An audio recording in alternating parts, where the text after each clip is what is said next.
Sí, sí, no, aquí está. Es una cuestión de paciencia. Aquí está. Ok. Bueno, a Jesús lo conozco yo desde hace tiempo, entonces casi que lo podría haber presentado sin bio, pero bueno. Jesús Fernández es el consejero de Educación de Estados Unidos y Canadá desde el 2020. Yo creo que llegaste aquí en plena pandemia, vaya momento para venir.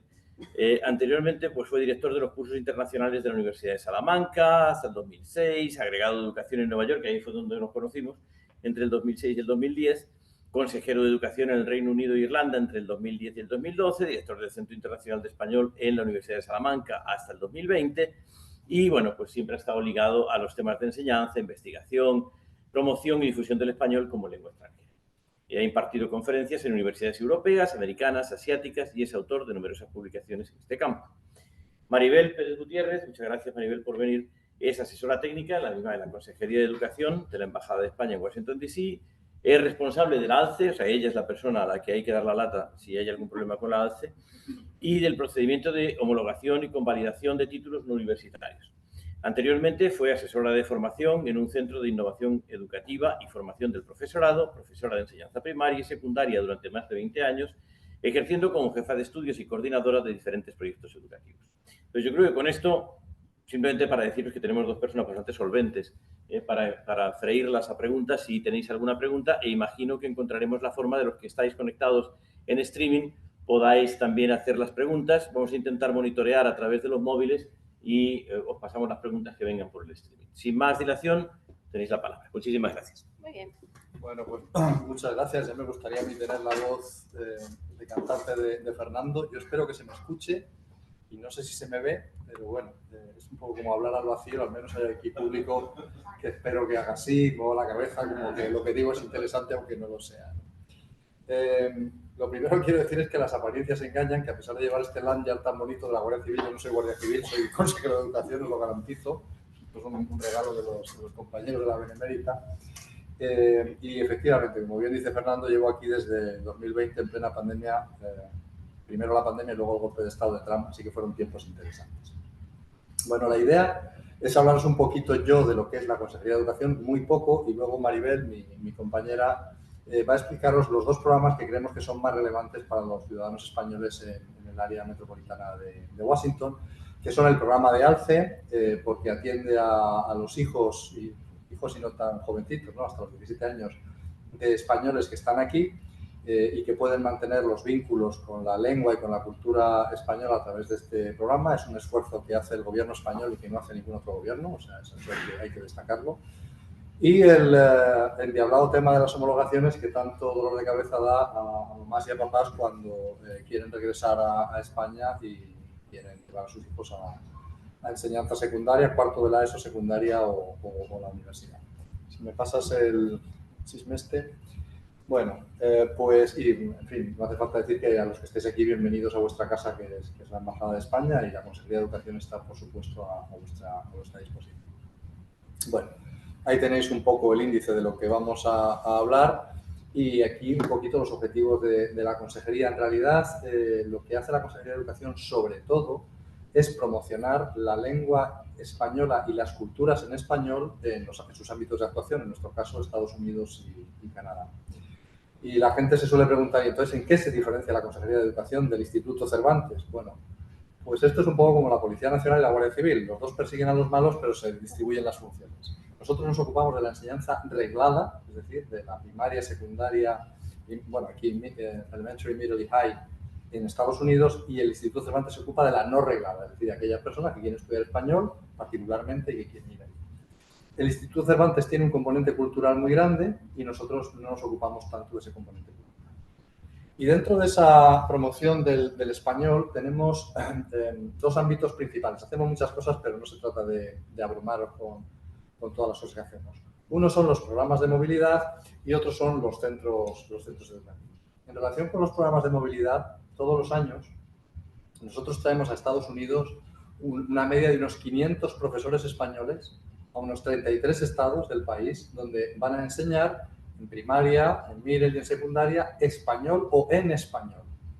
Vienen por un periodo de 3 a 5 años con visados J1 y al final de ese periodo, si no se han enamorado y se han casado, que a veces también pasa, pues se vuelven a España y se llevan todo ese bagaje didáctico y pedagógico que es trabajar en una escuela americana, aparte del conocimiento del inglés estupendo y de disfrutar del país muchísimo. En la actualidad tenemos aproximadamente unos 1.500, porque esto se va renovando, se van unos pocos, llegan otros y así va fluyendo el programa.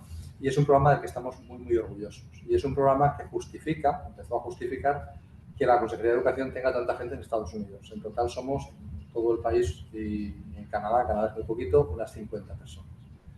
Otro programa de movilidad que queremos mucho, del que estamos enamorados, es el de los auxiliares de conversación norteamericanos en España, que en realidad lo conocemos con su nombre en inglés, NALCA.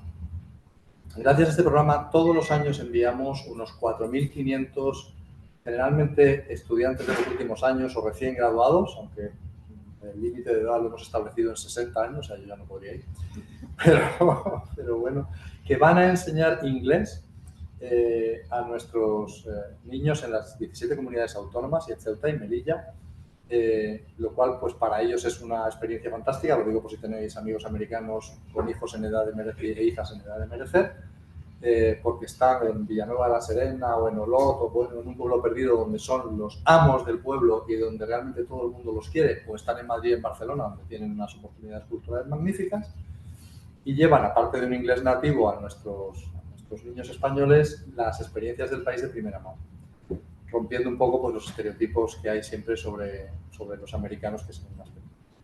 Tenemos algunos otros programas de movilidad, pero no voy a entrar en ellos. Dentro de los centros tenemos unas... ¿sí? Perdona, me están diciendo que no se ven bien las slides. ¿Podéis subir las slides al Zoom? Compartir pantalla. Bueno, de momento, sí, de momento lo que estoy diciendo no afecta mucho, pero luego sí. Y hay que hacer un share screen ahí. Bueno, si los que estáis al otro lado de la pantalla no lo veis bien, ahora no es tan relevante, pero está Susana trabajando en ello. Pues no sé yo. Esto no lo Después se puede configuración de compartir la visualización. presentación. No, yo creo que será ir Es que ahora estamos Habitualmente es sí, hay que salirse del Zoom. Claro, Hay que salirse de la presentación, hay que salirse. compartir pantalla. Compartir pantalla. Acá. ¿Tú lo manejas bien? Si lo más- Dale. Tenemos una espontánea. Bueno, como no sé si me oís o no, me voy a callar. Estamos en el Explorer y acabo de recompartir pantalla, seleccionar este, ¿no? Ah, pues ya está, sí, ya está. A ver, pero será Pero Mirad, share, habrá que darle share. Windows. Ahí está. Ahí. A ver. Bueno, que si nos pueden decir si está bien, si se ve ya si está el tema de la pantalla correcto, pues lo agradecemos. Todo bien, ya se ve bien. La segunda pantalla. Esta, ¿no? Ya se ve bien, gracias. Esa es la que se está viendo. Yo creo que ya. Si nos confirman que se está viendo bien, sobre todo para la segunda parte. ¿Sí? Bien, pues pasando al segundo bloque, al de centros, tenemos en Estados Unidos 100 escuelas duales en 30 estados, aquí en Washington también. Escuelas duales son aquellas en las que se enseña en inglés y en español en diferentes proporciones. La proporción ideal es un 50%, pero bueno, en algunos centros no es tan alta, lo cual también puede tener interés para las familias, pues si queréis llevar a vuestros hijos e hijas a escuelas, lo que en España llamamos bilingües, pero aquí no se puede llamar bilingüe, porque bilingüe tiene connotaciones negativas en Estados Unidos, como sabes. Y tenemos también secciones españolas, pero no me voy a detener en ellas porque como aquí es el CRE de la zona metropolitana de Washington, esas secciones están en Nueva York y en Miami. Por tanto, pues aquí es irrelevante y sí tenemos obviamente a Alfred, del cual os va a hablar más en detalle Maribel, si es que esto pasa, que no Y pasa. ahora ¿por qué no pasa? Pues no lo sé. Mira, tendrás que darle a mano. Se ha quedado No, es que creo. bloqueado. Es que no estaba abierta la... Bueno, si os dice que no ve la pantalla total, os avisáis. Porque... Y dicho todo lo cual, pues le paso la palabra a Maribel, que es la estrella del programa. Bueno, y aquí están, nada, Jesús, muchas gracias, bienvenidos, bienvenidas. Y nada, pues ahora en general Jesús os ha comentado algunos de los programas. Si tenéis alguna consulta de estos programas, que no nos vamos a detener, al final de la presentación os voy a dejar mi correo electrónico, que me podéis hacer cualquier consulta, cualquier duda que queráis, sugerencia, con respecto al programa ALCE Homologaciones o cualquier otro de estos otros programas que tiene la consejería. Y sin más, vamos a empezar a hablar del programa ALCE. El programa ALCE son las agrupaciones de lengua y cultura españolas.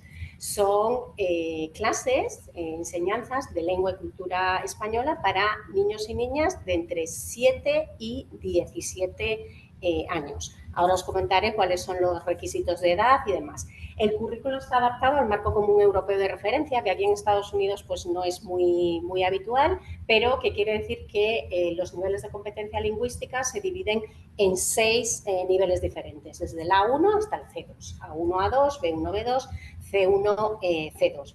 El profesorado que imparte clase en las aulas ALCE son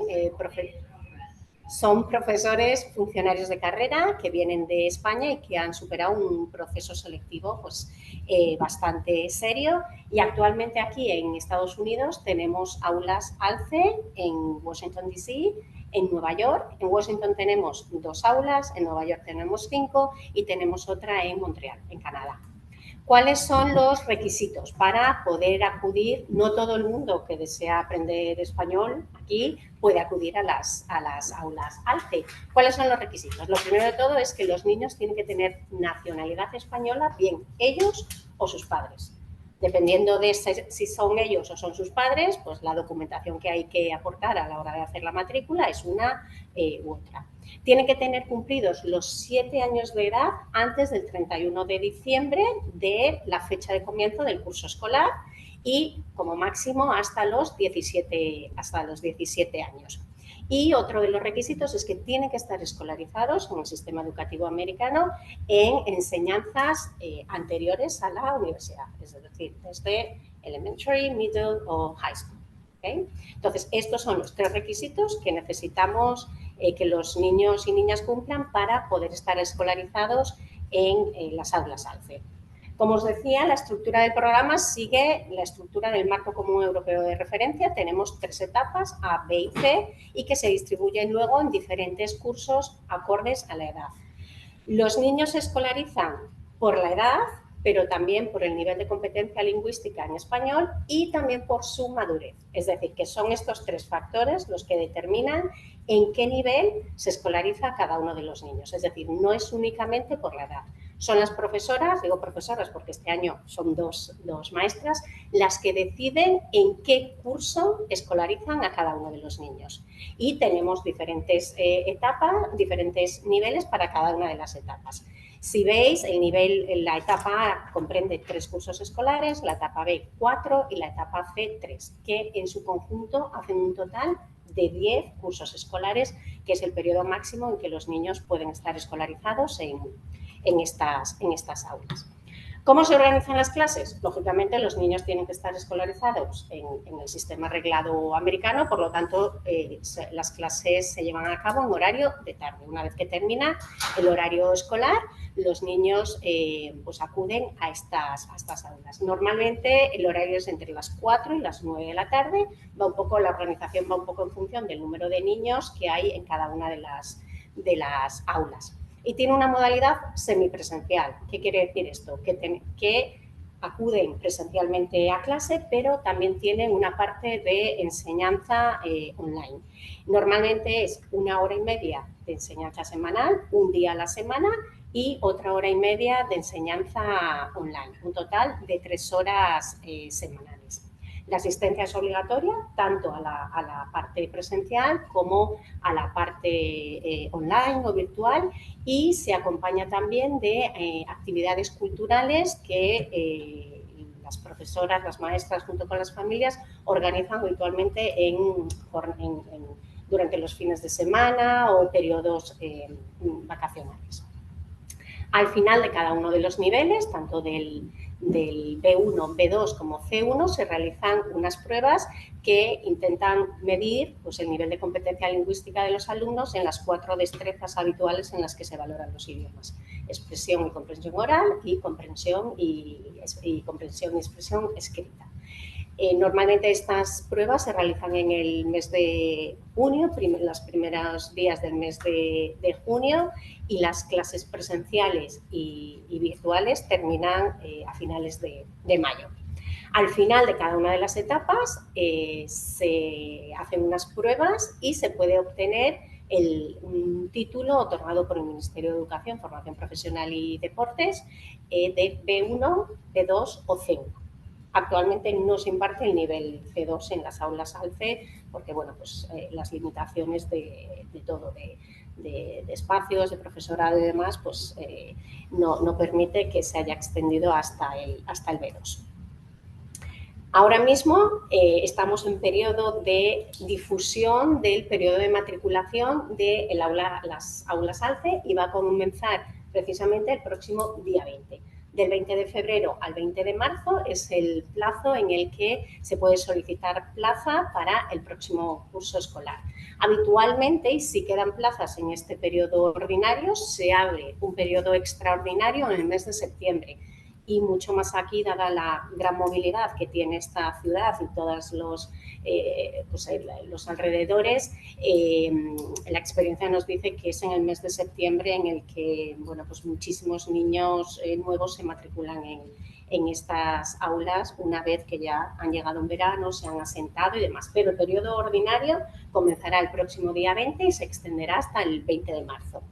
Si accedéis a la página web del Ministerio, a ver si le puedo dar aquí a clic y se nos abre el enlace. Aquí tendréis toda la...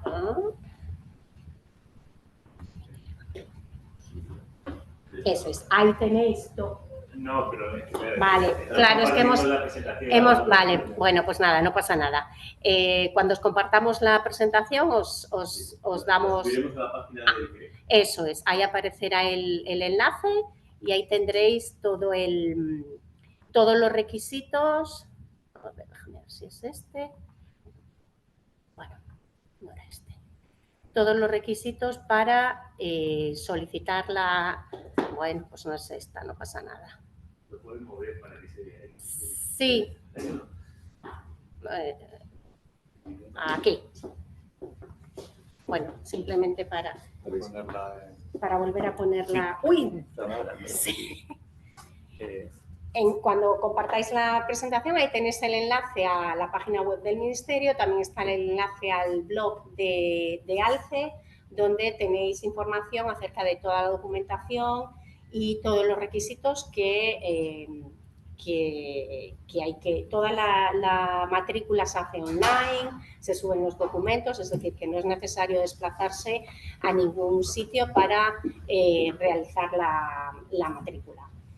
Aquí en Washington, que no os lo he comentado, hay 2 aulas. Bueno, en el área metropolitana de Washington tenemos un aula en Maryland, en la escuela, en el Instituto Walter Johnson, y tenemos otra aula en Virginia, en la escuela Key Elementary.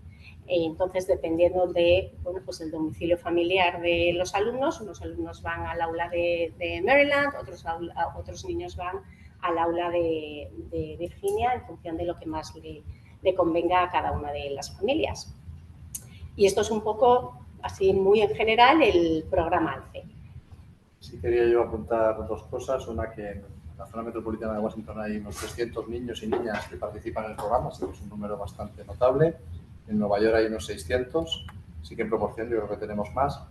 Y evidentemente al CRE de esta zona pues no le afecta porque aquí hay ALCE, pero sí hemos recibido peticiones de CREs de otros lugares, por ejemplo de Boston, de Chicago, y realmente nosotros estaríamos encantados, pero el Ministerio de Educación no tiene recursos. Entonces, todas las peticiones son bienvenidas, pero la contestación la podéis imaginar, si no hay, o la pueden imaginar, si no hay recursos, y este es un programa muy caro, porque hay que pagar las aulas, hay que pagar a los profesores, en fin, es complicado y lo paga todo el Estado español. Insisto que ningún otro gobierno de ningún otro país, ni Alemania, ni Francia, ni otros países que yo sepa, tienen programas. No sé si queréis hacernos ahora alguna pregunta del programa ALCE. Sí, ¿cuántos alumnos hay por clase de media? En total son 300, pero ¿cómo se distribuyen? Pues depende un poquito de los niveles. Normalmente en los niveles más bajos hay más y según van avanzando pues suelen decaer, también porque las exigencias de los estudios aquí pues, son mucho mayores y bueno, aunque sea poquito, 1 hora y media o un día a la semana, supone que ya esta tarde la tienes que dedicar a ALCE. Pero bueno, aproximadamente pues estamos hablando de 20, 25 como mucho en cada una de las aulas. Ya te digo que según vamos subiendo el nivel, el número de alumnos va bajando. Pero es un número importante, como decía nuestro consejero, son muchos alumnos que efectivamente sustenta íntegramente el Gobierno de España. Sí, a veces intentamos que el número sea menor, pero claro, llega un niño... Claro. ¿Qué haces? ¿Lo dejas en la calle? Pues venga, que se venga a clase y tal. Que se aumenta el número de niños por aula, hombre, dentro de un orden, ¿no? Eso y dentro de que las aulas también tienen un límite. Y también, eso es, hay que tener la limitación física de un aula. De todas formas, yo creo que es un esfuerzo que hace el Gobierno español, pero muchas veces, y en otras charlas para los CRES o para las AMPAs, hemos insistido que la labor no es solo del Ministerio de Educación, sino de los papás y las mamás. O sea, son los que tienen que hablar en castellano a sus hijos, mantener el vínculo, no hablarles en inglés si los niños les hablan en inglés. Es un esfuerzo conjunto. Eso yo creo que yo personalmente he dado algunas charlas en AMPAS y así, y estaría encantado de hacerlo si lo queréis, es decir, un poco de formación para padres y madres, porque luego al final los padres y madres somos débiles y si el niño quiere bollicao y no quiere brécol, pues que coma bollicao, pero claro, bollicao no es sano y lo mismo pasa con los idiomas. El niño dice, pues hablo inglés porque para eso se habla inglés ya. Pero si tus padres y tu madre te enseñan español, nadie paga con dinero lo que es una lengua, eso no se paga. Yo creo que puedes seguir con homologaciones y luego si hay preguntas... Sí, importante. El Consejo General de la Ciudadanía Española, en el que estamos representados por la Región Sana, por cierto, ha hecho en el tercer pleno, creo, aprobado una propuesta precisamente para expandir el programa ALCE. No sé si tenéis algún tipo de noticias sobre si esto ha llegado, si va a haber posibilidades, si va a haber un aumento presupuestario. Que de lugar a su primera. Segunda pregunta, en Inglaterra se ha hecho un sistema bastante curioso, ¿no? Digamos, que yo sepa excepcional, precisamente por esa falta de recursos para abrir ALCE en algunas de las zonas de Inglaterra se ha hecho convenios con escuelas privadas para dar clases de español. No sé en qué medida este es un modelo replicable o no en otras partes de...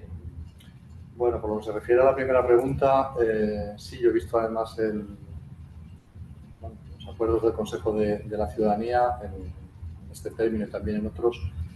Yo sinceramente no creo que el Ministerio de Educación tenga presupuesto para ello. Es decir, aquí es una cosa de seguir llamando a la puerta hasta que algún día alguien haga caso, pero no hay, desgraciadamente, yo creo que tampoco el COVID ha ayudado mucho, los fondos son muy, muy restringidos y el programa, en mi opinión, es muy caro. Esto tendría una solución, porque también el programa es gratuito. No cuesta nada y realmente yo creo que la mayoría de las familias que están aquí no están en una situación de indefensión económica tan grande como para no pagar algo. Esto tendría una solución si se implantaran más institutos Cervantes en el país y se dieran clases para niños a un coste, pues digamos, razonable, ¿no? Entonces eso se podrían dar clases en Chicago, se podrían dar clases en Los Ángeles, se podrían dar más clases en Nueva York. Aquí también hay una idea de abrir un aula Cervantes en algún momento. Pero yo, si me pedís mi opinión honesta, yo no creo que el Ministerio tenga recursos. Hablando siguiendo la conversación con Fernando, ha sido una reivindicación de hace muchos años ya del Consejo. En cada pleno se plantea de nuevo, queremos abrir a los ACE. Hay un precedente, de hecho en Irlanda se abrió una aula hace como 6 años, 5 años, o sea, posible es posible. Otra posibilidad también sería hacer clases virtuales, o sea, realmente las clases presenciales serán 3 horas. Luego se reduce a 1 hora y media, porque supone que la otra hora y media la pasan en el aula internacional. Podría estar esta charla, la conozco muy bien. Tienen que trabajar en la aula internacional durante al menos 1 hora, entonces ya esa posibilidad de trabajar online existe. Eso sería complicado, costoso, ampliarlo a niños que no están en las clases de arte, niños de otras partes. Bueno, empezando por el final, eso es una cuestión de plantearlo a Madrid. Evidentemente serían profesores que no tendrían que estar desplazados aquí y que tendrían que hacerlo en un horario un poco raro, porque claro, la diferencia horaria existe. Sí que es verdad que con los niños más pequeños las clases virtuales funcionan regular. O sea, yo creo que los niños entre 7 y 12 años necesitan... Y más también, ¿eh? O sea, yo soy defensor, pues, la clase virtual está muy bien hasta donde está, ¿no? Yo entiendo que digáis, bueno, si no hay otra cosa, mejor algo que nada, ¿no?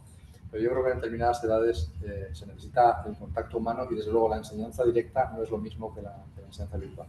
En todo caso, puedo entender que algo es algo y que mejor que nada, etcétera, eso lo entiendo. Respecto de abrir aulas, a ver, a nosotros la instrucción que nos ha dado nuestra unidad es, no hay problema en abrir un aula en Chicago si tenéis los recursos, es decir, pero lo que yo no voy a hacer es quitar el aula de Washington para dársela a Chicago, como podéis entender. O sea, no voy a desvestir a un santo para vestir otro. No sé si eso a lo mejor lo han podido hacer en Reino Unido, porque Reino Unido e Irlanda dependen de la misma consejería, yo fui consejero allí, y de repente un aula de, yo qué sé, de alguna zona de Londres se queda un poquito ya tal, y dicen, bueno, venga, podemos abrirla.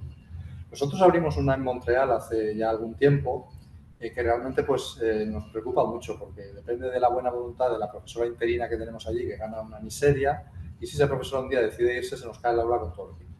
Entonces, tiene sus riesgos lo de abrir aulas. Yo lo entiendo, o sea, entiendo el deseo, pero creo que el modelo debería ser otro, y debería ser Centro Cervantes. Ahora iré a algo de estas escuelas que ha mencionado Fernando. Debería ser un modelo de Instituto Cervantes que tienen aulas propias y profesores locales, que son tan cualificados como los nuestros, y donde una familia paga una cantidad, porque, insisto, no creo que la mayoría de las familias esté en una situación de decir que no tengo para pagarlo, y ese sería un modelo que funcionaría bien.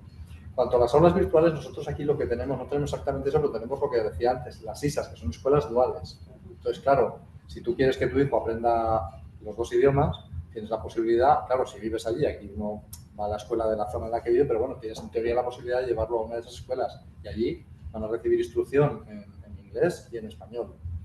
Entonces, esa es una opción que también se les abre. Lo de abrir más opciones, pues no lo descarto, pero evidentemente es complicado, porque todo es complicado en este país y todo es complicado en el Ministerio de Educación. Y si me permites, Jesús, el hecho de hacer una enseñanza virtual, daos cuenta que estas aulas se hacen, es como una actividad extraescolar, fuera del horario lectivo, la metodología, las dinámicas de las clases no se puede llevar a cabo mediante una clase virtual. Es mucho movimiento, los niños tienen que hacer actividades, no puedes tener a este tipo de niños como podemos estar en un instituto ahí en silencio, calladitos, escuchando al profesor al otro lado del ordenador. En idiomas la interacción es fundamental, eso por cámaras es muy diferente. O sea, yo entiendo que es como con el COVID, es que no había otra. Efectivamente. No podías hacer otra cosa. Pues sí, pero ahí están los resultados también. Claro, que... para adultos es una cosa, pero para niños, y luego hay una parte, o sea, lo de convivir, lo de compartir, eso se puede hacer en persona. Pero vamos, entiendo la... Sí. Sí, yo tengo dos hijas que están en aula. Ajá. Los de la aula virtual en realidad vienen a ser deberes que mandan. No es una aula como tal en la que se sientan enfrente de ella. Sí. Sí.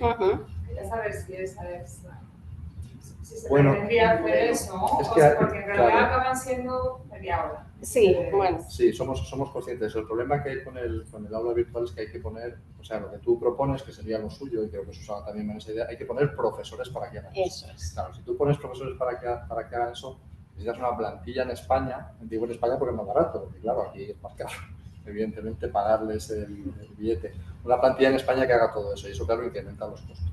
Evidentemente, eso, como dicen aquí, es above my pay grade, es decir, yo ahí pinto menos que es una cosa que el Consejo de la Ciudadanía tiene que discutir con el Gobierno de España y ver si lo consigue o no. A nosotros nos parece en principio bien, es decir, todo lo que sea favorecer a los ciudadanos, que vamos a decir nosotros, y somos españoles, ¿no? Otra cosa es que eso lleva acarreado un coste importante de personal. Y bueno, pues somos... Y luego también añadimos que la página no es extremadamente friendly. Lo sabemos que es una aula virtual, bueno, pues no es lo idóneo sobre todo para niños más pequeños, todavía para los mayores, pero los pequeños necesitan inevitablemente la ayuda de la familia. Las mías se defienden, que ya lo conseguimos. Una pregunta, lo de las ISA, es que no sé lo que es. Pues una ISA es una escuela americana. americana que tiene un programa dual, es decir, que tiene un programa con un porcentaje, intentamos que sea el 50% en elementary, en español, el 50% en inglés. Es elementary. No, allá está high, pero el programa de 50% normalmente se exige en elementary. A medida que vas avanzando, las escuelas tienden a reducir el porcentaje de español, porque tienen miedo, ese miedo que existe, que es dividir y combatir, de que, bueno, de que luego van a vivir en un mundo anglosajón y por tanto el inglés tiene que ser premium. En middle sería un 35, En middle, perdona, claro. Jesús, y en high un 25%. Pero son como un high school americano normal. No, son un high school Son americano. high school americano. Sí, lo que pasa que, pues, no sé, por ejemplo, música a lo mejor la dan en español o yo que sé, artes plásticas, por supuesto español, entonces nosotros las ayudamos en todo lo que podemos. Son escuelas privadas. No, públicas. Son públicas. Públicas. Y dependen de los distritos escolares. O sea, son escuelas que tienen este programa y que quieren el apoyo del Gobierno de España. Y nosotros las evaluamos y si vemos que sí, se lo damos. ¿Cómo sabemos dónde están ubicadas o cuántas hay? Pues mira, aquí te puedo decir así, en Virginia tenemos dos elementary, que son la Key Elementary School y Claremont. Tenemos una middle, que es Ganston, y tenemos un high school. Ahí tenemos todo el nivel, que es Wakefield High School, en Virginia. En Maryland solo tenemos una que es Kemp Mill, que está en Prince George. ¿Y qué nivel es? Esa es también elementary. Y ahora mismo sí que es cierto que tenemos varias solicitudes de esta demarcación para el próximo curso escolar, que está ahora mismo en proceso de revisión. Y si cumplen con todos los requisitos de porcentaje de español, recursos, profesorado y demás, pues tienen posibilidades del próximo año entrar en la red de ISAS de nuestro... Suelen ser buenas escuelas, en general son escuelas de nivel académico alto, pero aquí, desgraciadamente, una característica de este país, el bilingüismo lo entienden para cuando son pequeños. Cuando se van haciendo mayores, pues bueno, si empiezas de pequeños, lo normal es que sigas. Les entra un poquito la cosa de cuidado que tienen que estudiar para los exámenes de la universidad, entonces si hacen mucho español van a perder nivel, lo cual, en mi opinión, es una equivocación si la escuela es buena y si los profesores son buenos, pero es el sistema.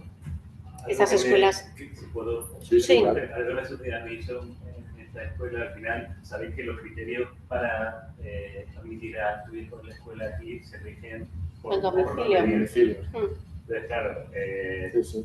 es muy difícil... Si quieres llevarlo ahí, tienes que decidir irte a vivir en la zona de influencia. Algo por lo menos, podría ayudar a la comunidad española es que para los españoles, que quizás ese criterio para de alguna manera preferencia, yo sé que es muy complicado. Es que sí, no es posible. No es posible utilizar un criterio, sería discriminatorio.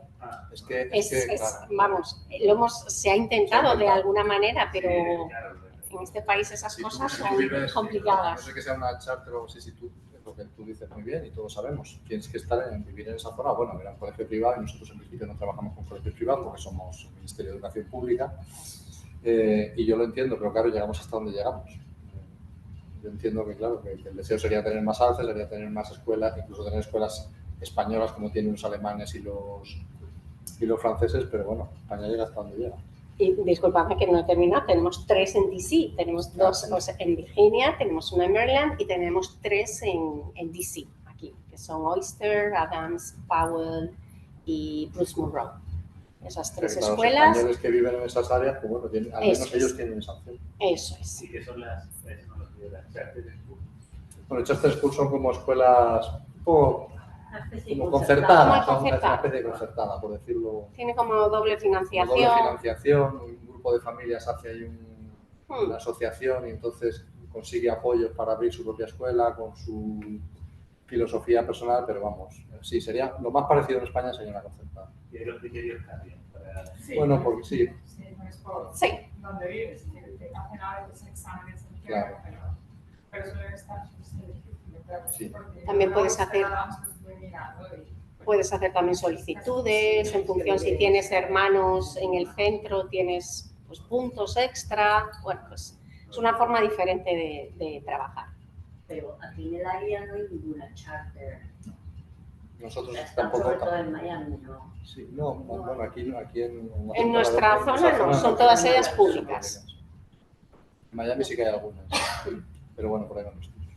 ¿Más preguntas en relación con ALCE? No sé si, como no controlamos nada el Zoom, no sé si a lo mejor desde... Creo que hay una pregunta que... Si hay alguna persona... Yo tengo otra menor, pero bueno.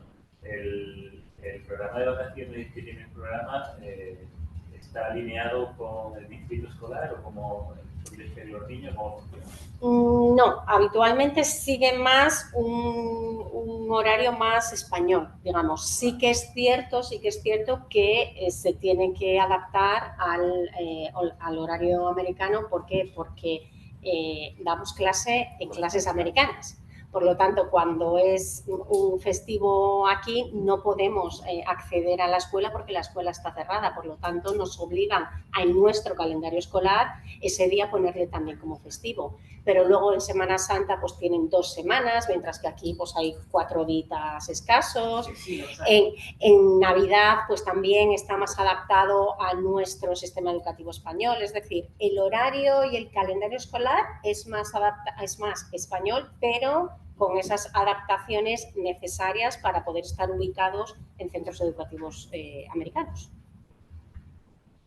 ¿Alguna pregunta más? Pues seguimos con el... Una pregunta por lo del Cervantes. Me parece una idea excelente que el Cervantes tira clase. ¿Eso de qué depende? Eso no depende de los... Evidentemente no. No, eso, a ver, eso nosotros lo hemos planteado muchas veces porque nosotros llegamos a donde llegamos y hablo ya por todo el mundo, no solo por Estados Unidos, ¿no? Hay muchos Cervantes, hay más Cervantes en muchas ciudades, en Inglaterra, en Alemania, en Austria. Aquí solo hay 4, en Nueva York, en Chicago, en Albuquerque y en Los Ángeles, que en Los Ángeles está recién inaugurado y es muy incipiente. Pero si se abrieran más, como sería lo lógico, ellos podrían dar clases a niños, podrían cobrar y tendrían sus propias aulas. No lo iba a sacar por no demorarlo, pero uno de los problemas que nosotros tenemos aquí es que estamos siempre pendientes de lo que los colegios y los distritos no nos echen de las aulas, porque somos una especie de, como lo digo de una manera suave, no quiero decir apestados, pero somos una especie de forúnculo que se le aplica ya a la escuela, nosotros pagamos, religiosamente, no nos lo dan gratis, bueno, aquí nos lo da gratis una. Y claro, como nos lo da gratis hay que hacerle la hora todo el tiempo, pero mañana cambia el director de la escuela, decide que no quiere tener españoles porque nosotros no acogemos a latinoamericanos. No, mire ustedes que no podemos coger latinoamericanos porque no pagan impuestos en España ya, pero nosotros no podemos discriminar y nos vemos de patitas en la calle porque no tenemos aulas propias. Entonces, eso del Cervantes, que sí tiene centros propios, sería estupendo. El Cervantes se dedica a la enseñanza del español. Los profesores son en general locales, no son funcionarios que vienen, porque una cosa que encarece mucho ALCE es que los profesores vienen de España. Y hay que pagarles la extranjería, hay que pagarles la mudanza, hay que pagarles todo eso, claro, dispara los precios. Mientras que los profesores de Cervantes son locales, en general, y están perfectamente cualificados para hacerlo. Entonces sería para mí una opción estupenda, es ir deshaciendo las ALCEs y integrándolos en Cervantes y además, bueno, insisto, pagando una matrícula que no es un disparate. Aquí nosotros no podemos cobrar. O sea, aunque quisiéramos, no podemos cobrar. De hecho, tenemos una caja fuerte arriba que la tenemos de decoración. Seguramente que en los años 80 algo se cobraba, no sé qué, pero nosotros ahora no podemos ver ni un duro. Entonces, eso plantea, claro, los problemas que os describo. ¿De qué dependería eso? Pues, lógicamente, de que el Consejo de la Ciudadanía lo hablara con el Gobierno de España y dijera, bueno, pues, ¿por qué no se dan clases a los niños españoles específicas de ALCE? Y yo creo que los Cervantes lo verían con buenos ojos, porque es ingresos que ellos reciben en Los Ángeles, en Chicago, por ejemplo. En Boston no hay, pero a lo mejor algún día hay. De hecho, nosotros hemos remitido a las asociaciones, a los CRES de Boston, por ejemplo, de hecho, les hemos presentado al director de Cervantes de Nueva York, que se coordina un poco para que les expliquen el tema, ¿no? Pero claro, ahí ya cada uno tiene su ámbito de competencia, no sé a mí. Bueno, pues si os parece, pasamos al segundo punto, que es todo lo referente a el arduo procedimiento de homologación y convalidación de estudios. Tenemos a nuestros hijos, a nuestras hijas, están en ALCE, están en el sistema educativo americano y decidimos regresar a España, ¿vale? Entonces, cuando decidimos regresar a España, pues tenemos que hacer todo el proceso de bien convalidación o homologación para continuar nuestros estudios en España. Estudios secundarios, estudios universitarios, depende. Homologación, homologamos estudios, digamos, finales, es decir, que homologamos o bien cuarto de la ESO, el título de graduado en educación secundaria obligatoria, o segundo de bachillerato, el título de bachillerato. Si nos volvemos para España y nuestros hijos tienen que continuar o han cursado aquí primero de bachillerato, entonces tendríamos que convalidar el curso de primero de bachillerato. Toda la educación primaria y hasta tercero de la ESO incluida, no es necesario realizar ningún trámite de homologación o convalidación. Es decir, nos volvemos, nuestro hijo se tiene que incorporar en España a tercero de la ESO, nada, llevamos nuestros transcripts de aquí de Estados Unidos para simplemente acreditar allí que nuestro hijo ha estado escolarizado, teniendo en cuenta que la escolarización es obligatoria en España hasta los 16 años, y ellos nos trasladarán, depende esto mucho de la comunidad autónoma, del instituto, las notas de aquí allá, o muchas veces incluso su expediente queda en blanco en España. Eso hasta tercero de la ESO. Sin embargo, si nuestro hijo o nuestra hija se tienen que incorporar a cuarto de la ESO, primero o segundo de bachillerato, tenemos que hacer todo el proceso de homologación.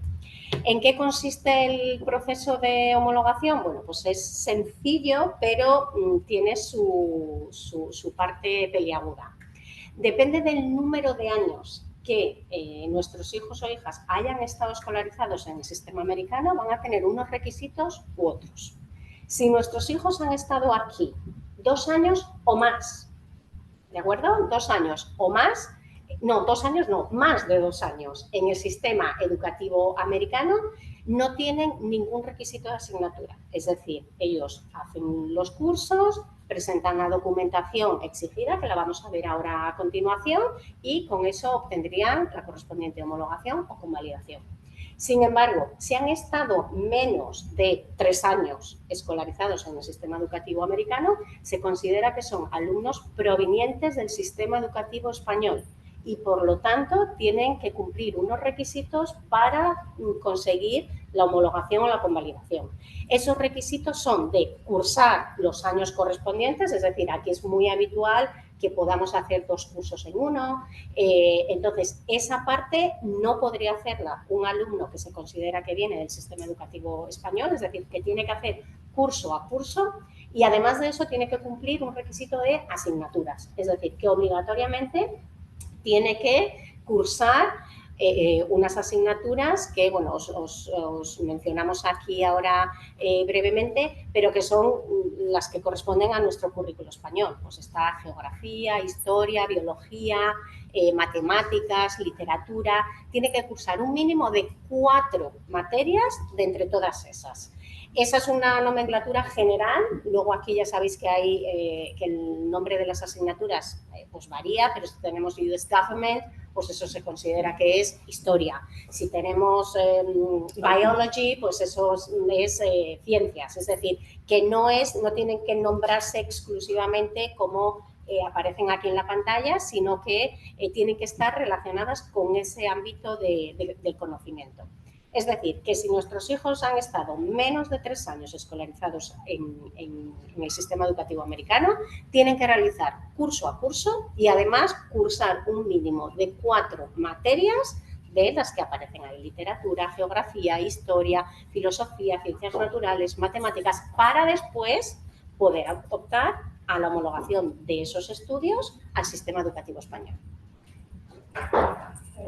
Lo que dices es que tienen que cursar curso a curso, te refieres a aquí, eso es. No pueden, aquí es muy... Cuando se vayan ahí, tienen que pasar 4 asignaturas. Tienen que haber cursado aquí 4 materias mínimo. La idea es que si tú no has estado muchos años en el sistema americano, y pues, bueno, realmente eres un estudiante americano para España, si no eres una especie de transeúnte español, no vengas aquí al instituto a hacer esas asignaturas que llamábamos antiguamente Marías, y luego te lo convalides por el bachillerato en España. Entonces, para evitar las Marías, se dice, bueno, hay que hacer las asignaturas de peso. ¿Cuáles son las de peso? Pues las de toda la vida.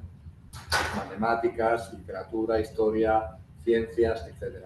Como hay muchos nombres, pues ponen equivalencias. ¿Me vale el cálculo 1 como matemáticas? Sí. ¿Me vale álgebra no sé qué como matemáticas? Sí. ¿Me vale, no sé, conocimiento de la Tierra como ciencias, sí, o sea, eso no es complicado, pero lo que no puedes hacer es, me vale mecanografía, me vale, ya sé que no es macramé, pero si hubiera macramé, me vale macramé. Entonces, esa es un poco la Si los alumnos han cursado aquí todo high school, que serían entonces 4 cursos escolares, al finalizar segundo de bachillerato no tendrían requisito de asignaturas porque llevarían el sistema educativo americano más de 3 cursos escolares. Pero si no, ¿de acuerdo? Pero si no han estado más de 3 cursos escolares en el sistema educativo americano, tienen que cumplir el requisito de asignatura. Para poner algo más difícil. Cuéntame. Se ha estado fuera de España, pero no solo en Estados Unidos, quiero decir, lleva más años de 3 fuera, estudiando fuera, en colegios americanos fuera de Estados Unidos, eso cuenta como colegio americano. Eso, sí, el colegio americano creo que se entiende como sistema, o sea, si está reconocido en Estados Unidos, sí. Yo entiendo que sí, no obstante, y para hacer una aclaración general, como sabéis, a mí me gusta decir eso de verba volant scripta manent, que las palabras vuelan y lo que queda por escrito tal. Si hay alguna duda específica, sí que os agradecemos que nos la mandéis por escrito y os contestamos por escrito para evitar esto de... Tú dijiste que sí contaba, pero a lo mejor ese colegio americano, que tú me dices americano, no está reconocido en Estados Unidos y tenemos ahí un lío, ¿no? Entonces, si hay alguna duda específica, nos escribís, lo revisamos con cuidado y os contestamos por escrito. Pero en principio, si son colegios americanos, imagínate, de una base militar o tal, suelen estar reconocidos aquí también y por tanto el sistema educativo americano, aunque estén en Filipinas. Sí, no está reconocido. De ahí la importancia de tener muy claro cuando vamos a matricular a nuestros hijos, si ya estamos aquí asentados y no vamos a volver a España y no tenemos intención de homologar nada, pues cada uno puede estudiar lo que quiera, las materias que quiera, pero si la intención es regresar a España, intentar convalidar para luego hacer estudios universitarios, hay que tener muy en cuenta estos requisitos de materias porque ha habido casos en que se ha solicitado la homologación de bachillerato y se ha tenido que denegar por no cumplir este requisito. Con lo cual, esa parte es muy importante. Como vais a tenerla, por no entrar ahora en qué materias y demás, como tenéis la presentación y podéis consultarla y podéis escribirnos, no vamos a entrar ahora en... Una vez cumplido ese requisito de materias, bueno, pues hay una documentación que hay que aportar los alumnos que estén en grado 10 para la correspondiente homologación del título de graduado en ESO, en educación secundaria obligatoria. Y aquí es donde entramos a la documentación. ¿Qué documentos tenemos que aportar? Bueno, pues los documentos que hay que aportar son siempre las certificaciones. Si queremos homologar cuarto de la ESO, primero de bachillerato o segundo de bachillerato, hay que aportar los documentos correspondientes a cada uno de los niveles, ¿de acuerdo? Pero vamos a poner el ejemplo de segundo de bachillerato, que es el más habitual. Pues siempre cuando queremos homologar hay que presentar, bueno, pues la documentación referente a pasaporte o DNI, un pago de una tasa y luego hay que presentar el diploma de high school y las transcripts con unas condiciones muy específicas, que es que esa documentación tiene que estar legalizada y traducida. ¿Y qué significa estar legalizada y traducida? Pues consta de 3 pasos. Legalizar esa documentación, primero hay que notarizarla, después hay que apostillarla y por último hay que traducirla. Y cuando digo notarizar, apostillar y traducir es en este orden exacto. No podemos cambiar el orden porque entonces la documentación no estaría correcta. Notarizar, bueno, pues hay que llevarlo a un notario público que acredite que quien firma el diploma de high school y las transcripts del instituto es quien dice que es. Una vez que tenemos esa notarización, hay que ir al Departamento de Estado, a la oficina del secretario de Estado, a que nos notarice nos apostille, el diploma y las transcripts. Y una vez que ya tenemos tanto la notarización como la apostilla, es cuando tenemos que solicitar la traducción. Y toda esa documentación se envía a una unidad de tramitación que si la residencia está ahora mismo en Estados Unidos, se haría a través de los consulados o de nuestra oficina aquí en la embajada. Si ya se ha regresado a España y el domicilio familiar en España, se haría en España a través del Ministerio de Educación. Con lo cual también hay que tener en cuenta los tiempos para decidir en qué momento se solicita la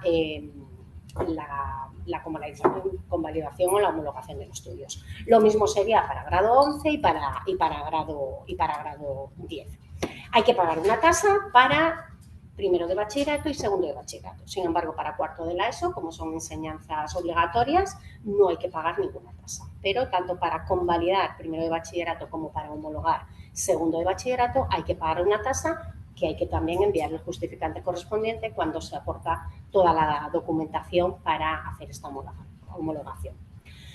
El paso quizá un poco más complicado es la notarización, porque Sí. el notario público tiene que certificar que quien firma ese high school diploma es quien dice ser. O sea, tiene que ver un documento y decir, don John Smith o doña Joanna Smith es efectivamente que firma aquí, me enseña su papel y yo sé que es la que ha firmado aquí. Eso es. Y hay que hacerlo, obviamente, en el estado en el que se han realizado los estudios. Digo esto porque hemos tenido Sí. casos de homologaciones fraudulentas que nos han llegado de una persona que había estudiado en Michigan, el notario público era de Washington, lo cual era rarísimo, siempre el mismo, y luego, claro, la apostilla se de aquí. La apostilla lo que hace es ver si el notario está registrado en ese estado y dice, ah, pues, don John Smith, efectivamente, el notario público de aquí de Washington o de Virginia de Maryland, pues, para adelante, le da la apostilla, pero claro, si la notarización no es correcta y en esos casos no lo era, no vale.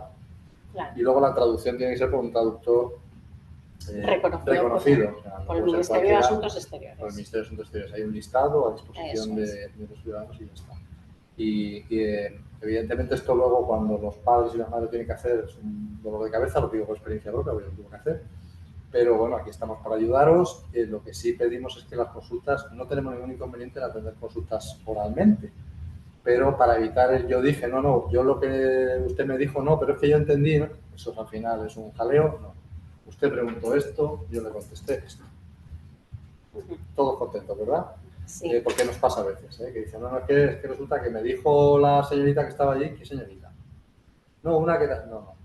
Usted tiene un documento nuestro en el que tal, pues ya está. Y así, las reglas del juego son claras, ¿no? Entonces, no tenemos inconveniente que alguien llame por teléfono y pregunte, porque yo entiendo la ansiedad, porque yo la he vivido, la ansiedad de los padres diciendo, tengo que homologar. Mire, tiene que hacer esto y tal y cual, pero lo que la gente diga no vale para nada. Esto es como los políticos, lo que dicen los políticos se lo lleva el viento, no, lo que dice el programa. Usted en su programa dijo que iba a poner fuentes en la plaza y aquí no hay ninguna. Entonces yo sí le puedo afear la red. Eso nos evita muchísimos problemas, de verdad. Ya digo, no es complicado, pero es como todos los trámites burocráticos, hay que seguir una serie de pasos, hay que tener un poquito de cuidado. La presentación está a vuestra disposición, la página web está a vuestra disposición y nuestro correo electrónico y nuestro personal, en la medida de sus posibilidades, también está a nuestra disposición ya de todo el mundo, claro, sea español o sea de donde sea, pero evidentemente para los españoles. Si hay preguntas sobre esto... Sí. Tengo una pregunta. ¿Qué sucede después de bachillerato? El caos. Claro. Mi- ¿Cómo funciona? Yo soy de COVID selectividad, ¿se certificado de selectividad o no sé? ¿Cómo...?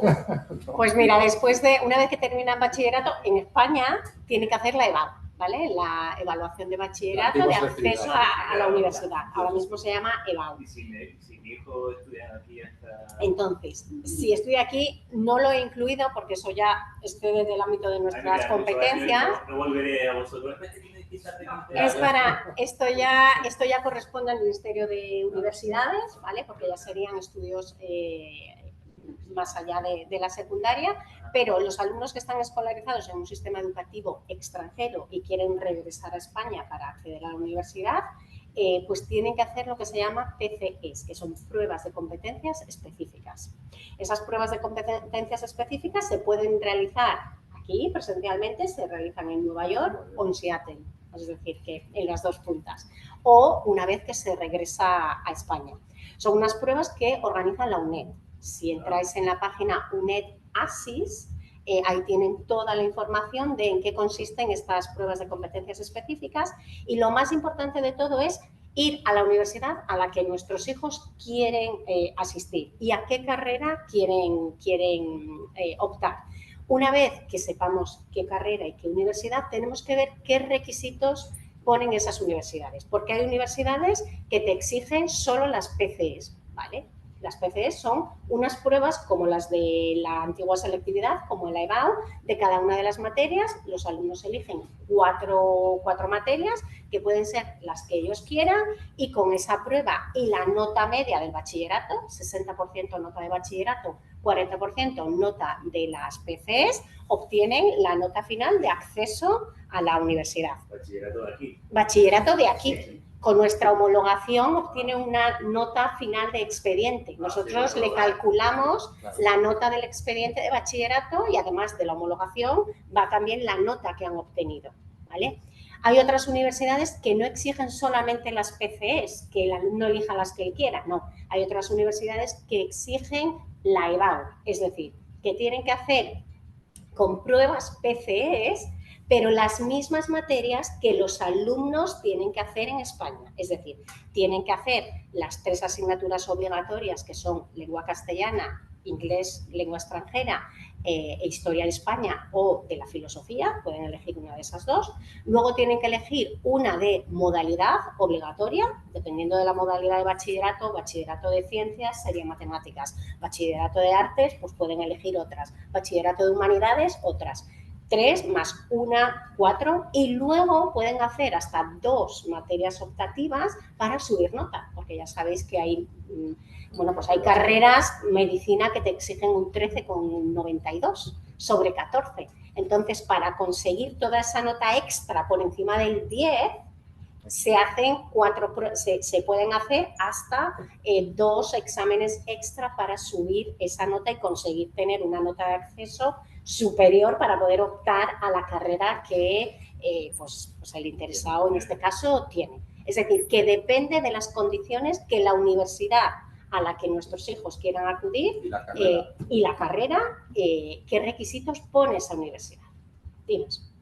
Perdón por seguir con este tema que no es el que teníais, pero el bachillerato internacional es ampliamente reconocido. Quiero decir, yo me he empeñado en que sigan eso porque me parecía que era bueno para ellas, pero a la hora de la verdad, ¿cuenta o no cuenta? Cuenta. Si quieren ir a estudiar allí. Cuenta dependiendo de la carrera que quieran hacer. Porque, claro, si no hacen EBAU, con el bachillerato internacional, la nota máxima que pueden sacar es un 10. Es decir, un 60% de la nota del bachillerato, si tiene un 10 va a tener un 6. Imagínate que tiene todo AIS aquí. Sí. Entonces, la nota máxima va a ser un 6 de bachillerato. Y luego imagínate que de las 4 PCEs tiene también un 10. Puede tener un 4. La nota máxima es un 10. Pero es que si quiere acceder a una carrera medicina que piden un 13,75, con un 10 no entra. Es decir, que necesita hacer la EBAU para poder optar a las 2 PCs específicas y poder conseguir los 14 puntos como de nota máxima, suponiendo que saque 10 en todo, haciendo 2 extras, 2 pruebas PCE extras. Es decir, solamente con la nota del bachillerato internacional, solamente podría obtener un 10. Entonces, como penaliza un poco. No, no penaliza. Tú tienes la opción de hacer las PCs o hacer la EBAU para conseguir más nota. También puedes sacar un 10 en el bachillerato normal, no en el internacional. Lo que se supone es que el bachillerato internacional es más exigente y de cara a presentarse a las pruebas estas están mejor preparados que en un bachillerato tradicional americano. Pero solo con el bachillerato internacional puede conseguir un 10 como máximo. O sea, si quiere estudiar medicina no entra con bachillerato internacional porque no ha hecho la EBAU. O biotecnología o... Claro. Otra cosa es una carrera,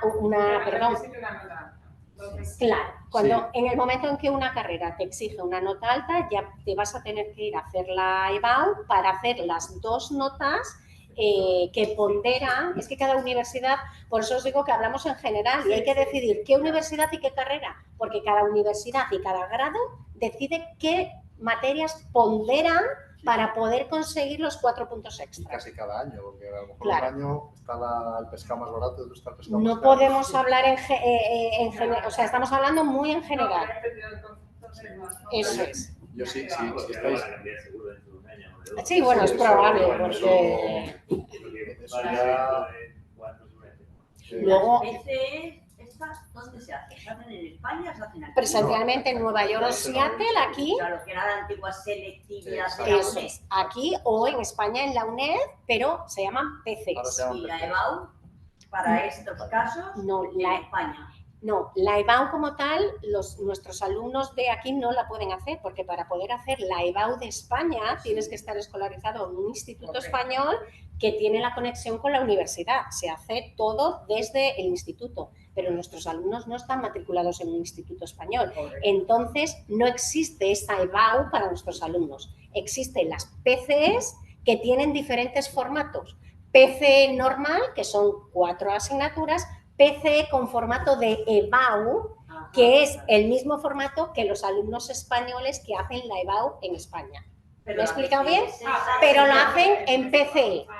Lo hacen en PCE a través de la UNED. Tienen que ir a examinar a Salamanca o a Eso Sevilla. es. No, lo hacen en... ¿Me he explicado bien? Aquí, Ok, muy lo bien. hacen aquí en Nueva York o en Seattle y... Ya os digo que esto no nos corresponde a nosotros, pero No. sí que es cierto que tenemos muchas consultas con... Lo que sí Pues- os comento es que cuando los niños están escolarizados aquí, estas pruebas, o sea, hay que ayudarles un poco, pues son difíciles. Lo digo por experiencia propia. Mi hijo examinó de selectividad, antigua selectividad en Nueva York, bueno, la selectividad del MED. Y bueno, nosotros teníamos que estar detrás de él para que se leyera los libros de literatura, para que tal y cual. Y luego, bueno, pues en algunas salió bien, en una en matemáticas. Bueno, yo pienso que el examen no era adecuado, pero bueno. Dieron un palo generalizado y claro, pues eso evidentemente afecta porque los niños están en otro esquema, ¿no? En la página web UNED ASIS, como os digo, la verdad es que está muy bien esa página web, tenéis todas las asignaturas con todo el programa de estudios, con ejemplos de exámenes y depende un poco si los alumnos, si solo necesitan las 4 PCEs, es más sencillo, porque pueden hacer pues, inglés, pueden hacer biología, es decir, lo más cercano y que ellos hayan podido trabajar aquí. En el momento que tienen que hacer PCEs modalidad EBAU, vamos a llamarlo así, ya tienen que hacer lengua castellana y literatura, ya tienen que hacer historia de España o historia de la filosofía, y la filosofía de aquí no es la filosofía que se trabaja en España, ya tienen que hacer inglés, bueno, esa parte creo que hay ventaja, ¿vale? Entonces, bueno, pues hay ahí, y luego tienen que hacer, claro, pues y luego también hay universidades que te exigen una modalidad de bachillerato, es decir, no sé qué universidad para esta carrera no solamente te exige que hagas EBAU, sino por la modalidad de ciencias. Por lo tanto, además de las 3 obligatorias de la de modalidad de bachillerato, tienes que coger obligatoriamente esa materia de modalidad. No puedes elegir cualquier otra, porque te exige para el acceso a ese grado que hayas cursado, o sea, que te hayas examinado de la materia de EBAU de modalidad. Es decir, que por eso os digo que es muy importante decidir qué universidad y qué grado se quiere hacer para a partir de ahí pues ver qué requisitos exige esa carrera y esa universidad. Eso es complicadísimo porque los padres nos planteamos las homologaciones cuando están terminando, cuando han terminado. En ese último año es cuando... ¿Qué van a hacer mis niños? En ese último año es cuando ya se lo tienen que plantear. Yo creo que hay circunstancias diferentes. Hay gente que ya está instalada aquí, cuyos hijos van a ir a universidades americanas y esto pues, realmente no les importa mucho. Pero los que yo llamo un poco transeúntes, que no sé si es una palabra muy adecuada, o sea, gente como yo, que viene bueno, a nivel, que venimos un cierto tiempo y que luego van a tener que homologar o van a ir a la universidad, entonces sí que hay que estudiarlo con calma y verlo. De hecho, en algún caso uno puede hasta decidir pues, que el niño no haga el bachillerato aquí porque quiero que estudie medicina en Sevilla y aquí no lo va a conseguir. Eso ya, claro, es una decisión personal, familiar, pero en esos casos sí que hay que tenerlo en cuenta. Si tu hijo quiere estudiar, yo que sé, ADE, por ejemplo, pues muy habitual, ¿no? A Administración y Dirección de Empresas, que yo creo que no tiene una alta de corte para nada, o Filología, que no tiene ninguna, o quedarse aquí tranquilamente y luego va a hacer Filología Inglesa y salir con un inglés que se come hasta los maestros, ¿no? Hasta los profesores. Entonces, para ese tipo de personas sí que es importante hacerlo y hacerlo bien y tener cuidado, porque si metes la pata, puedes meter a tu hijo en un lío. Por ejemplo, aquí se pueden hacer 2 cursos en uno, pero hay que tener cuidado porque si llevas menos de 3 años, eso no se reconoce en España. Claro. Y entonces crees que has avanzado y lo que has hecho ha sido retroceder. Entonces esas cosas sí que hay que mirarlas, que insisto, ante la duda, preguntar. Y en el caso de 2 cursos en uno, eso ¿cómo se resuelve? Porque los españoles nos caracterizamos por aquello de vamos a utilizar el camino más corto para ver cómo mejoramos. Venimos con nuestros niños aquí, decimos, ¡ay, fenomenal! Que yo no sabía que el colegio me permite hacer esto. Hago 2 cursos en uno y... Pues te vas sin la homologación. Se resuelve mal, porque te vas sin la homologación. Quiero decir que eso es la ley. Pero eso a la hora de yo volver a España, me voy sin la homologación, ya estoy castigada a no poder volver de que mis hijos no vayan a la universidad. No, pero tienen que hacer allí el curso que no han hecho. Es decir, Claro. si han hecho Grado 11 y 12, pues juntos. tendrán que hacer el 12. O sea, Claro. el segundo bachillerato se lo comen allí. Claro. Es que por eso es tan importante Pues hay que tener lo que O si decíamos hago antes. macramé, mecanografía, conducir y la clase de José Andrés, pues claro, luego no me vas a homologar. Porque no he hecho matemáticas, historia, literatura y yo qué sé qué, y biología. Eso es. Hombre, normalmente todos los padres, yo creo, y madres somos sensatos y no queremos que nuestros hijos hagan María, pero a lo mejor tienes un chaval que es un poco tal y dices, bueno, pues si me saco el título, que es que a veces pasa, a veces se mandaba gente aquí que en España no funcionaban bien, a ver si haciendo cursitos de estos fáciles me sacan el bachillerato, claro. El ministerio puso ahí un poco de coto, ¿no? Tiene usted que estudiar, hombre, por lo menos asignaturas de un cierto peso específico. No es que la mecanografía esté mal o el carnet de conducir, pero claro, no, en España eso tiene otra valoración. Otra pregunta para complicar un poco la conversación. Esta sesión se ha terminado.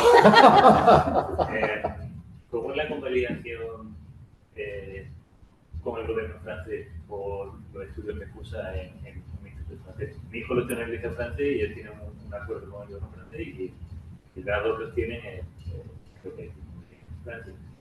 Si quisiésemos ir a España en algún momento, entiendo que la convalidación no sería esta que está explicando, porque era la Unión Europea o algo así, supongo. A ver, aquí estamos en el terreno movedizo. O sea, lo que yo voy a decir es mi opinión, pero en esto no me demande diciendo el Consejero de Educación me dijo que tal y que cual, porque no. O sea, eso No, es que usan a lo mejor por hacer Sí, no, yo creo que los liceos tienen todos un acuerdo y además eso entra del marco de la Unión Europea. Eso es. Entonces, claro, la Unión Europea funciona con otras reglas, que no son las de los Estados Unidos. Dicho esto, la consulta siempre conviene hacerla por escrito para que no haya... Porque nosotros sabemos de muchas cosas, pero nos podemos equivocar.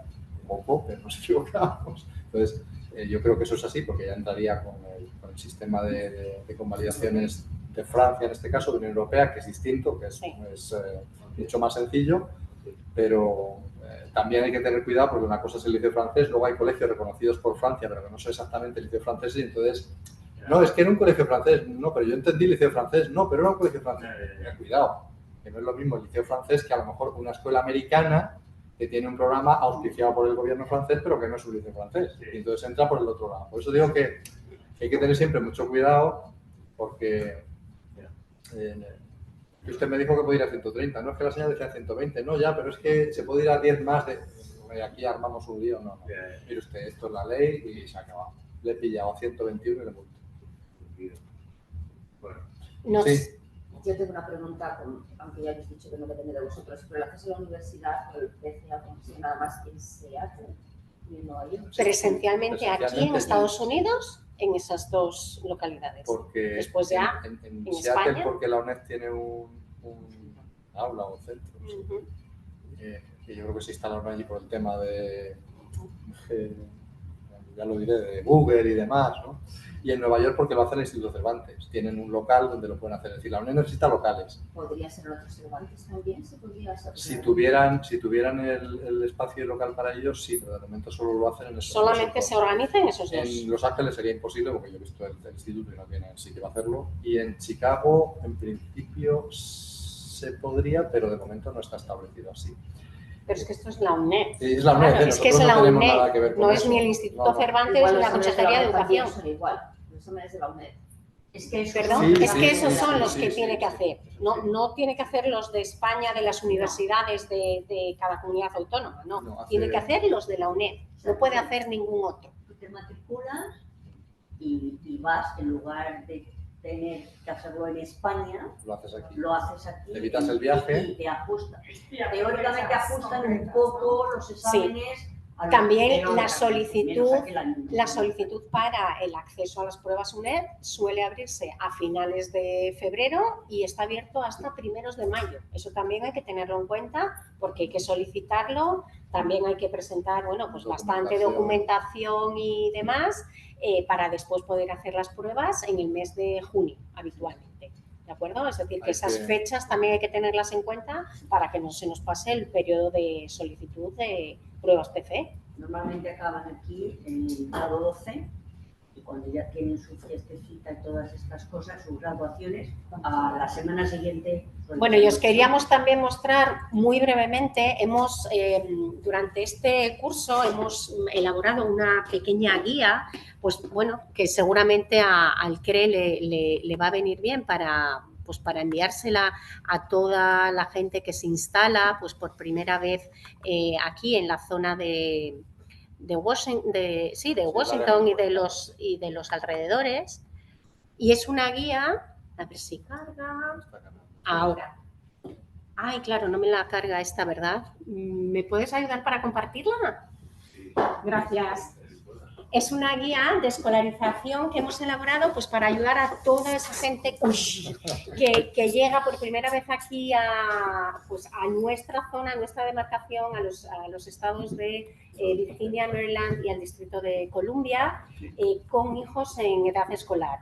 Pues sabemos que la mudanza, la nueva situación laboral, todo ello es una situación pues, bastante estresante, a lo que tenemos que añadir además la búsqueda de colegio para nuestros hijos, la escolarización, la elección de materias y demás. Entonces, hemos elaborado una breve guía muy esquemática, muy visual, para ayudar a las familias en ese proceso de escolarización de los alumnos. Aquí les informamos un poquito de qué documentación es necesaria para escolarizar a los niños en el sistema educativo americano. Cosas tan sencillas, pero que quizás la gente no sabe, como que hay que traer el registro de vacunas, como que hay que traer pues, las notas, el expediente académico de los cursos cursados en España, cómo se elige instituto, la importancia del domicilio familiar, es decir, que o bien elegimos escuela y buscamos casa en los alrededores, o bien buscamos casa y luego vamos a la escuela que nos toque. Es decir, que no podemos elegir tan libremente, o en España es mucho más libre que aquí. Los requisitos, por ejemplo, la edad de los alumnos, que es importante que en España la edad que decide el curso escolar en el que un niño está escolarizado es el año, mientras que en Estados Unidos es el mes. Es decir, si un niño ha nacido antes del 1 de septiembre está escolarizado en un curso, mientras que si ha nacido más tarde del 1 de septiembre, sí, lo que pasa es que claro, no se ve. Bueno, no importa. La vamos a compartir. La compartimos con vosotros y es un poquito es una ayuda para todas esas familias con hijos en edad escolar, para que sepan eso, qué documentación necesitan traer, qué requisitos les pone el distrito escolar y la escuela para escolarizar a sus niños, cómo se organiza un poquito pues, el curso escolar, las actividades extraescolares, los deportes. Es decir, son toda una serie de información que es realmente muy útil y que seguro que a gente que se va a instalar por primera vez en la zona pues le va a ser muy útil y les puede ayudar para esos primeros pasos tan difíciles. Además, Maribel lo ha vivido en sus propias carnes porque ya ha tenido que hacerlo directamente, sí que lo ha hecho no de leída, sino también de experiencia propia. Eso es. Hemos incluido también, y para eso pedimos ayuda, hemos incluido al final de esta guía algunos colegios de los cuales tenemos noticia de que son buenos colegios porque, bueno, gente de la embajada o gente que conocemos ha dicho, pues mi hijo está en tal escuela y estamos contentos. No para que los padres lleven a los niños a esa escuela, sino para que sepan que otros están contentos en las escuelas. Si desde el CRE nos decís, pues nosotros podemos aportar otras escuelas que conocemos, porque yo vivo en Maryland, a lo mejor una zona a lo mejor un poco más alejada, pero esa escuela es muy buena, agradecemos que nos lo digáis, tiene buenas calificaciones, es un sitio seguro, los maestros son maravillosos y nosotros lo incluimos ahí. Cada padre y madre, lógicamente, libremente elige las escuelas, pero es verdad que a veces te preguntan, bueno, pero tú, ¿cuál me recomiendas? No recomendamos exactamente ninguna, no tenemos comisión por mandar las escuelas, pero sí decimos, bueno, estas, parece que la gente de la comunidad española aquí está razonablemente contenta. Luego a lo mejor vas tú y resulta que no estás a gusto. Es imposible incluir todos los distritos y mucho menos todas las escuelas. Entonces lo que hemos hecho es de los 3 estados, bueno, 2 estados de Virginia, Maryland y del Distrito de Columbia, elegir algunos distritos escolares, poner los enlaces a las páginas web de esos distritos escolares, a las instrucciones para la escolarización en esos distritos y algunos ejemplos de escuelas, para que cuando alguien llega aquí que no diga, bueno, ¿y ahora por dónde empiezo? Ahí ya tiene pues una pequeña guía dice, pues me voy a instalar en Virginia. Vale, pues ya está, me voy y tengo información de este distrito escolar de Virginia. Hay muchos distritos escolares y, lógicamente, una guía de este tipo no puede abarcar todo, pero por lo menos que tengan un lugar por el que empezar, por el que informarse y a partir de ahí, pues ya investigar y hacerse y tomar una decisión ya en función de teniendo una base como referencia. Pero insisto, si de repente en algún otro distrito que no esté representado tenéis conocimiento y tal, pues nosotros lo agradecemos, lo vemos, lo valoramos, miramos un poquito las calificaciones y lo incorporamos. Se trata de ayudar a la gente que viene y cuando viene unos estrés, bueno, me imagino que lo habéis vivido todos, unos estresan mucho. ¿Habéis incluido las ISAs? Algunas de ellas están, pero tampoco queríamos que esa guía esté limitada a, digamos, las escuelas con las que nosotros trabajamos. No es intención de esa guía el dirigir a la gente hacia esos programas o a esas escuelas. Es más que nada ofrecerles una visión general de los 3 estados, bueno, de los 2 estados y del distrito, que vean cómo se trabaja, cómo se escolariza a los niños y que luego ya cada familia tome una decisión en función de sus necesidades o de sus gustos. Eso es. Y también, y por último, esto lo ponemos, por supuesto, y con muchísimo gusto a disposición del CRE y todo el feedback, no se me ocurre mejor palabra en español, que nos podáis dar, lo agradecemos. Es decir, pues esto no nos ha quedado muy claro tal y cual, a lo mejor lo podemos redactar de otra manera. Hemos procurado que sea muy, muy claro. Pero cualquier opinión que tengáis o sugerencia, la agradecemos.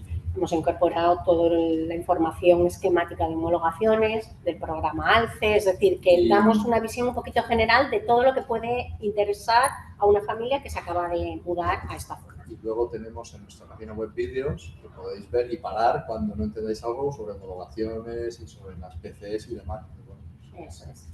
Aparte de que aquí quede grabado, bueno, se pone, bueno, como en YouTube, ¿no? Cómo se planchan camisas, voy planchando, pero es igual, como homólogo. Espérate a ver qué es lo que ha dicho aquí, ha dicho que tal y igual, vale, de acuerdo, dale al play. Es una curiosidad.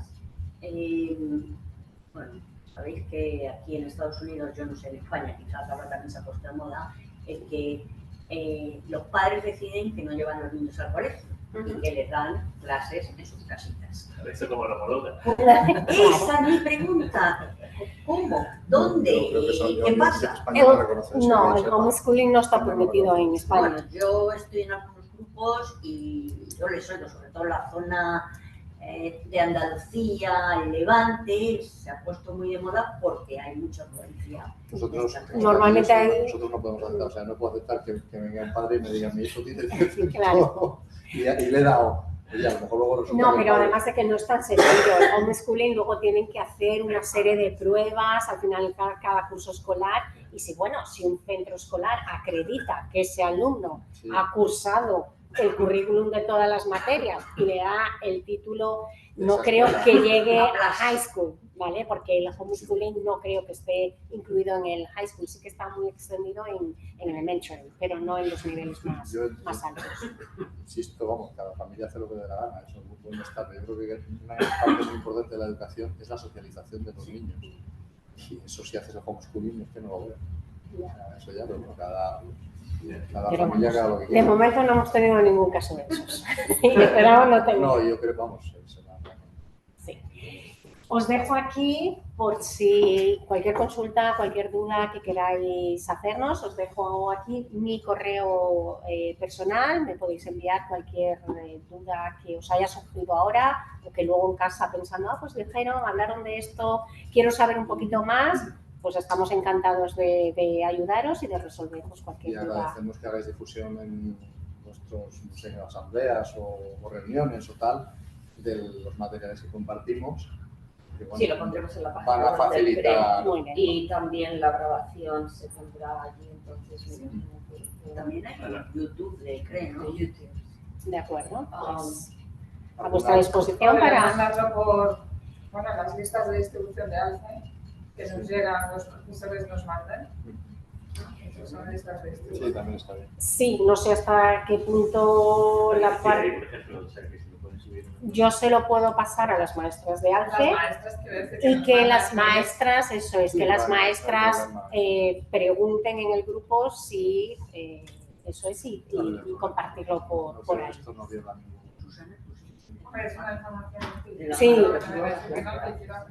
Sí, pero bueno, que lo compartan las maestras que son las que tienen acceso a esa base de datos. ¿entiendes? Es mejor. Yo se lo paso a Monse, que es la ayudante de dirección, y que lo comparta ella. Me parece estupendo. ¿Alguna Pues nada. cuestión más que queráis? ¿Alguno en el, no sé si Pero hay no algo, hay ninguna pregunta, ¿no? no sé en el chat, es que no sé si hay algo ahí, como no lo controlamos? Podrían seguir 7 personas conectadas, pero no había ninguna pregunta.